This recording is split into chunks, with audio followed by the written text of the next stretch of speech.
Imagine que, neste exato momento, existe alguém observando as suas fissuras, esperando apenas o estalo certo para ver você desmoronar.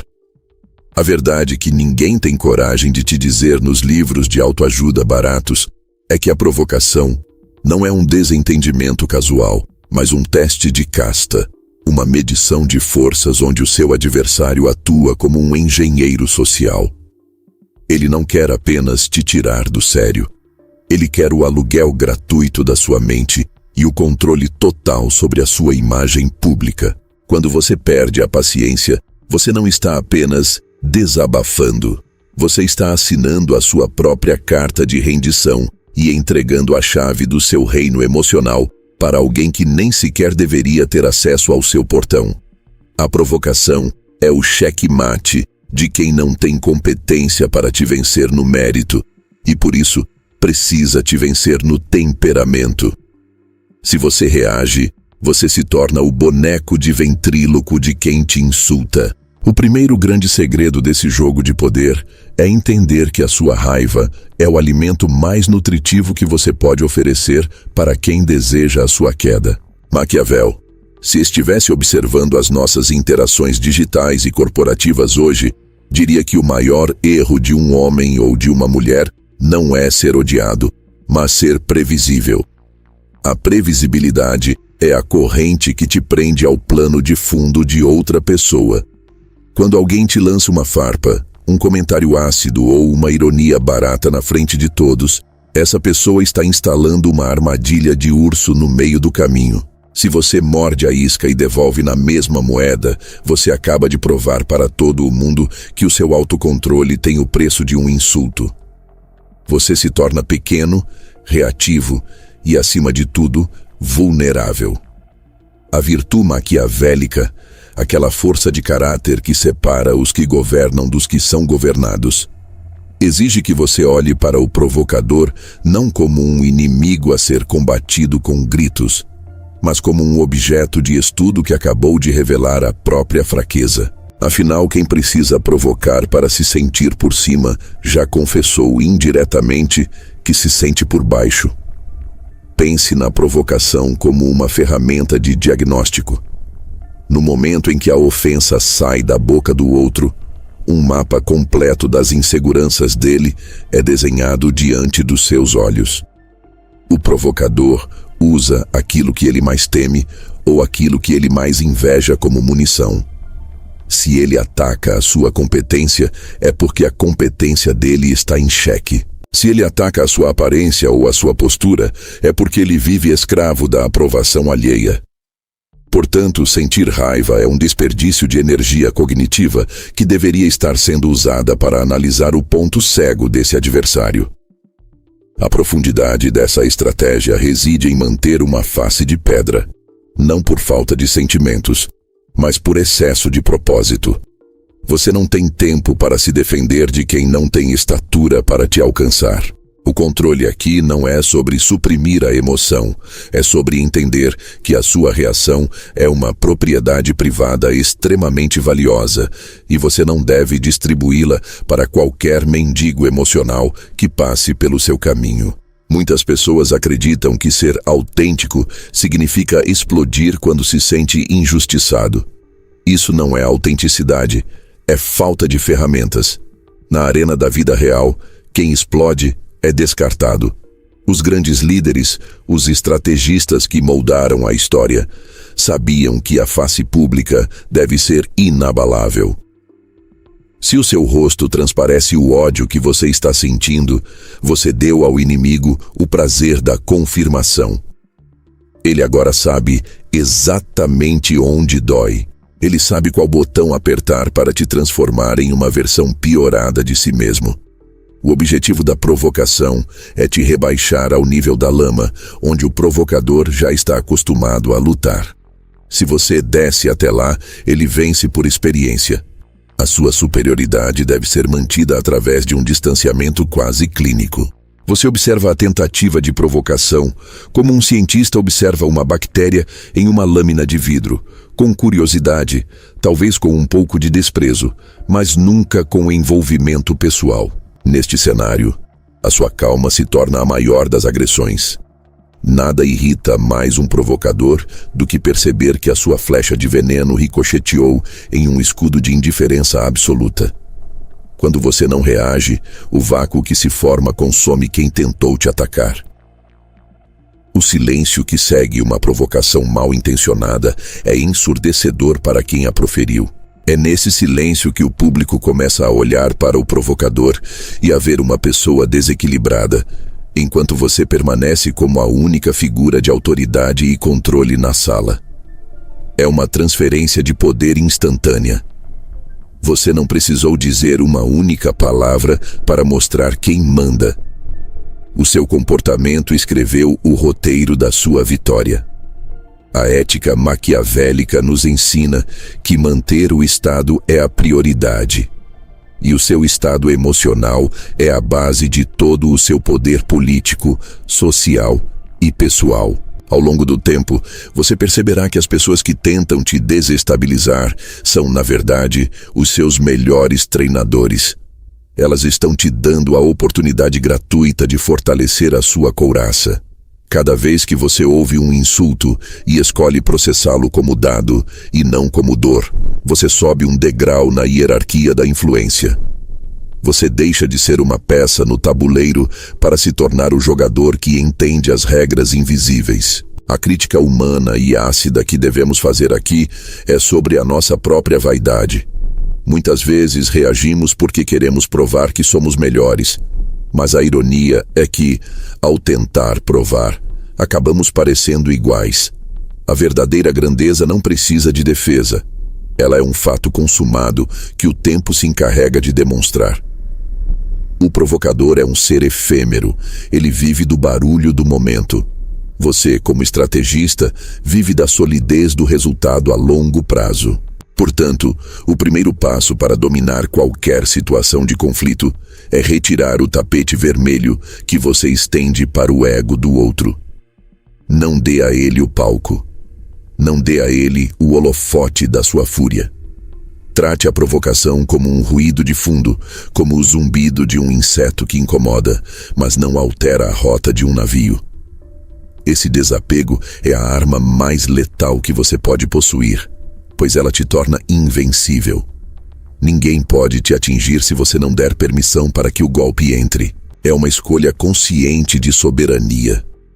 Você é o juiz da sua própria dignidade e nenhum comentário externo tem o poder de alterar a sua essência, a menos que você seja fraco o suficiente para permitir. A profundidade desse ensinamento está em entender que a batalha é ganha antes mesmo de começar.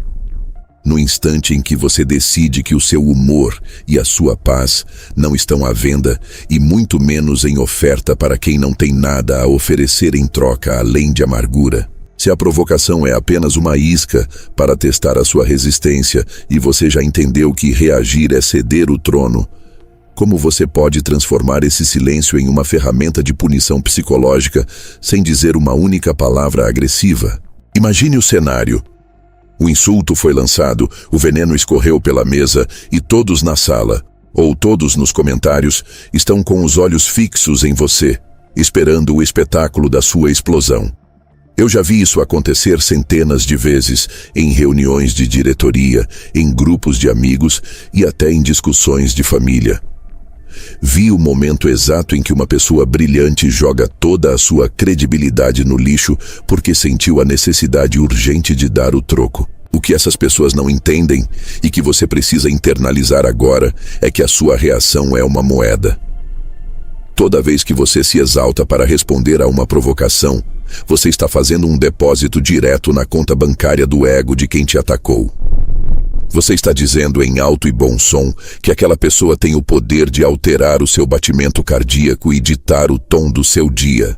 O segredo dos grandes estrategistas não é ter sangue de barata, mas sim possuir uma gestão rigorosa dessa economia da reação. O silêncio não é apenas a ausência de som.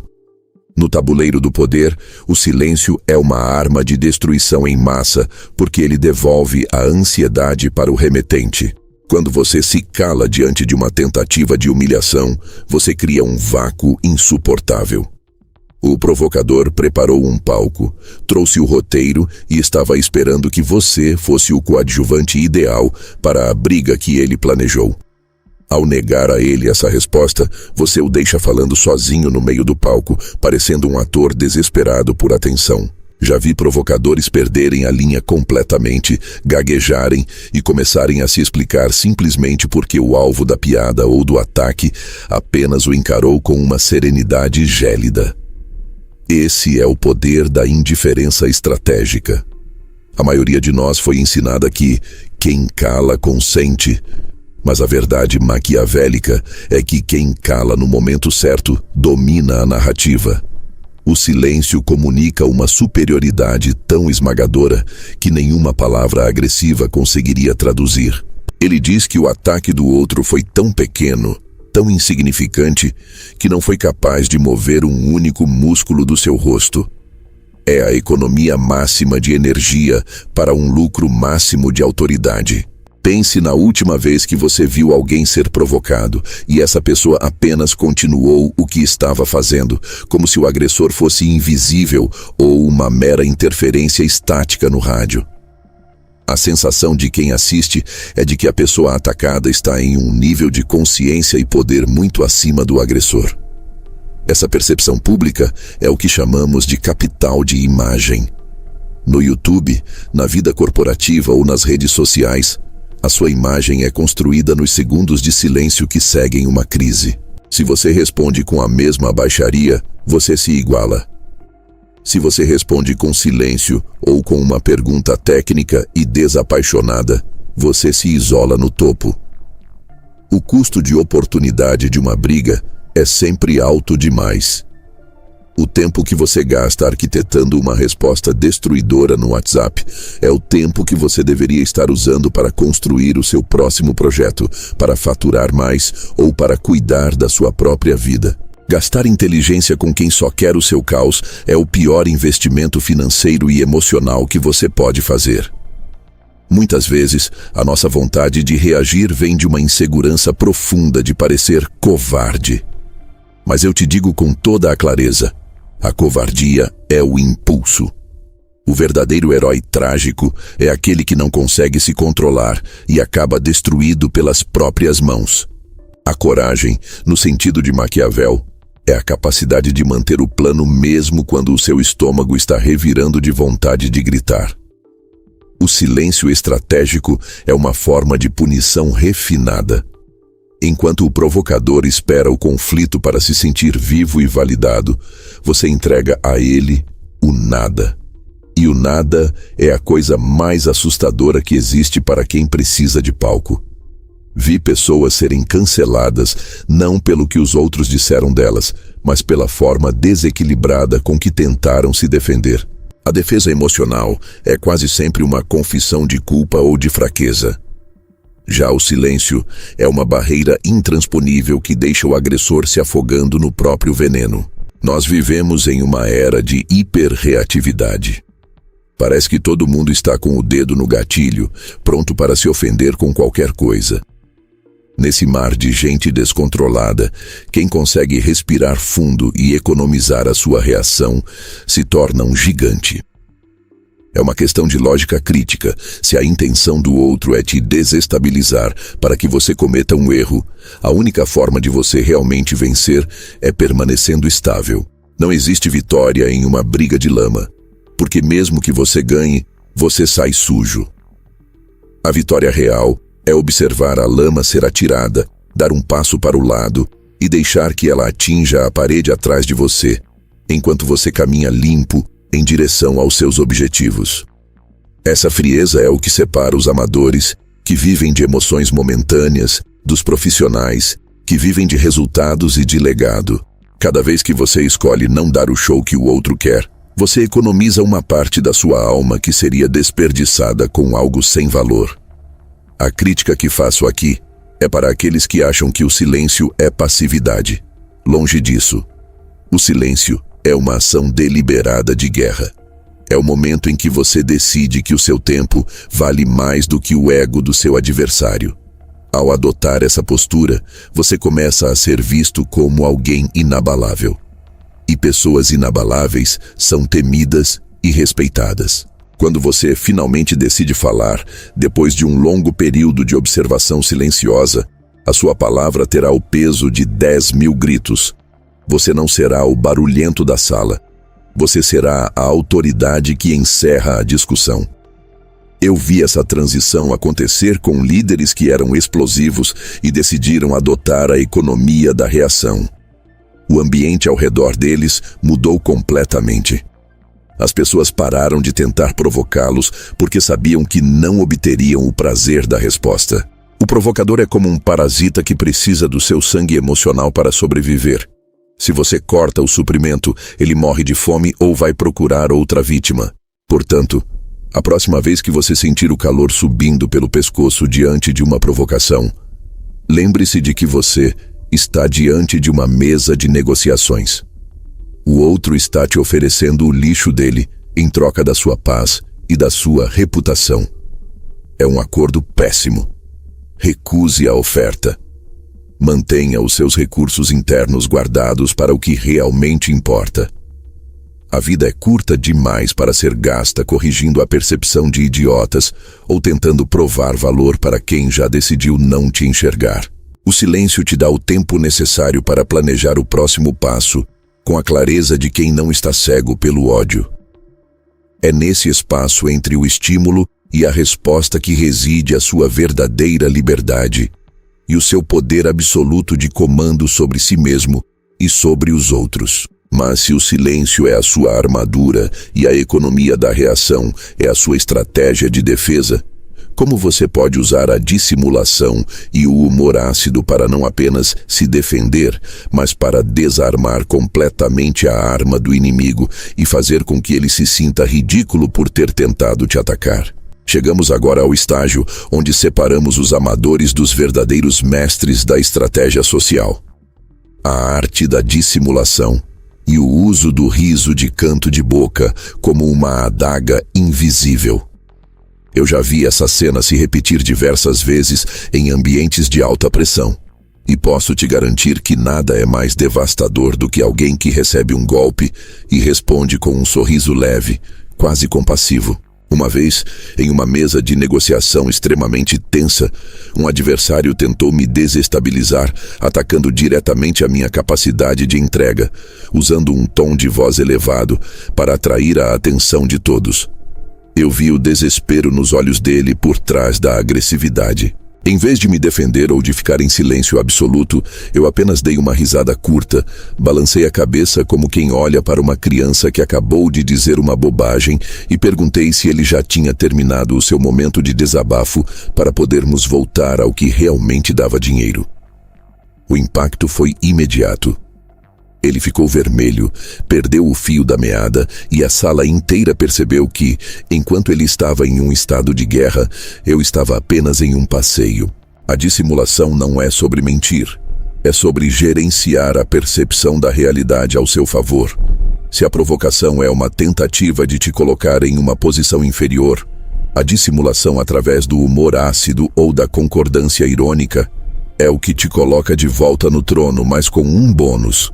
Você faz o outro parecer patético. Maquiavel falava sobre a importância de ser a raposa, aquela que conhece as armadilhas, e o leão, que afasta os lobos. No mundo moderno, ser a raposa significa entender que você não precisa vencer o argumento, você precisa vencer a cena. Quando alguém te lança um insulto disfarçado de crítica, experimente concordar de forma exagerada. Se dizem que você é ambicioso demais, responda algo como: você tem toda a razão, e para ser sincero, eu ainda estou apenas no aquecimento. Isso quebra o circuito do agressor. Ele esperava resistência, mas encontrou um vácuo com uma pitada de deboche. Vi isso funcionar como uma vacina contra valentões de escritório e de redes sociais. Ao absorver a ofensa e transformá-la em piada, você retira todo o veneno da flecha e a devolve como um bumerangue que atinge a testa de quem a disparou. A profundidade dessa técnica reside em uma verdade humana muito crua.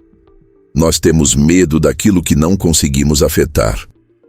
Se o seu oponente percebe que ele pode falar o que for e você continuará mantendo esse ar de quem sabe de algo que ele não sabe, você se torna uma figura mística e perigosa.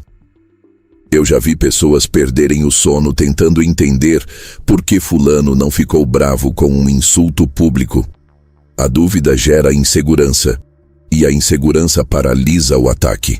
O riso de canto de boca é a assinatura visual de quem tem total domínio sobre o ambiente. Ele comunica que você é o dono da bola e que o jogo só acaba quando você decidir. Não se trata de uma gargalhada histérica que demonstraria nervosismo, mas daquele sorriso sutil, quase imperceptível que diz: "Eu vi o que você tentou fazer e achei fofo." É a condescendência transformada em poder político. Lembro-me de uma situação onde um colega de projeto tentou sabotar uma apresentação minha, fazendo perguntas capciosas para me pegar em contradição. Eu vi a malícia em cada palavra.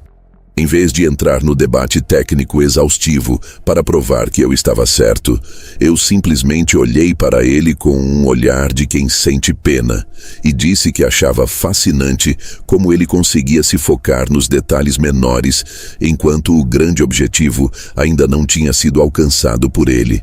Foi um soco no estômago revestido de veludo. Eu não fui grosseiro, eu não gritei, mas eu deixei claro que a visão dele era limitada. Essa é a essência do ensinamento maquiavélico aplicado ao comportamento. A sua sobrevivência e a sua glória dependem da sua habilidade de não ser tragado pela lama alheia. Você deve ser como o mercúrio, que é impossível de segurar e que sempre se mantém íntegro, não importa o quanto tentem dividi-lo ou esmagá-lo. A crítica que precisamos fazer é sobre a nossa necessidade de sermos vistos como bonzinhos. Ser bonzinho em um ninho de cobras é um convite ao abate. Você precisa ser justo, mas deve ser estrategicamente implacável com quem tenta derrubar a sua autoridade. A dissimulação te permite manter a máscara da civilidade enquanto você neutraliza a ameaça. É uma forma elegante de agressão passiva que não deixa marcas visíveis, mas que destrói a moral do adversário por dentro. Quando você domina essa arte, as provocações param de surgir, não porque as pessoas passaram a te amar, mas porque elas passaram a temer a sua resposta silenciosa e o seu deboche inteligente. Elas entendem que atacar você é como atirar pedras em um poço profundo. Não faz barulho, não causa dano e a pedra nunca mais volta. Portanto, entenda que a sua melhor defesa é a sua capacidade de não ser decifrado. Nunca deixe que saibam o que realmente te atinge. Se você odeia ser chamado de algo, ria desse algo como se fosse a coisa mais absurda do mundo. Se uma situação te deixa furioso, use essa fúria para alimentar um sorriso ainda mais calmo. A maestria da vida social não está em evitar o conflito, mas em transitar por ele como se você estivesse em um nível de existência onde aquelas ofensas não conseguem respirar. Você é o arquiteto da sua própria aura. Ao aplicar essa técnica, você não está apenas mantendo o controle, você está reescrevendo as leis da interação ao seu redor, onde você é o Sol e os provocadores são apenas pequenos detritos espaciais queimando ao tentar entrar na sua atmosfera. Se você chegou até aqui e sentiu que essas estratégias de poder e controle emocional abriram a sua mente para um novo nível de jogo, não guarde esse conhecimento apenas para você. Deixe o seu like para fortalecer o nosso movimento de estrategistas e se inscreva no canal para não perder as próximas lições sobre como dominar a narrativa da sua própria vida. Comente aqui embaixo qual dessas táticas você vai aplicar primeiro. Na próxima vez que alguém tentar te tirar do sério, eu quero saber a sua opinião. E para você que quer se aprofundar ainda mais na mente dos grandes líderes e pensadores que moldaram a história com astúcia, assista aos outros vídeos do canal que estão aparecendo aí na tela. O conhecimento é a única arma que ninguém pode tirar de você. Use-o com sabedoria.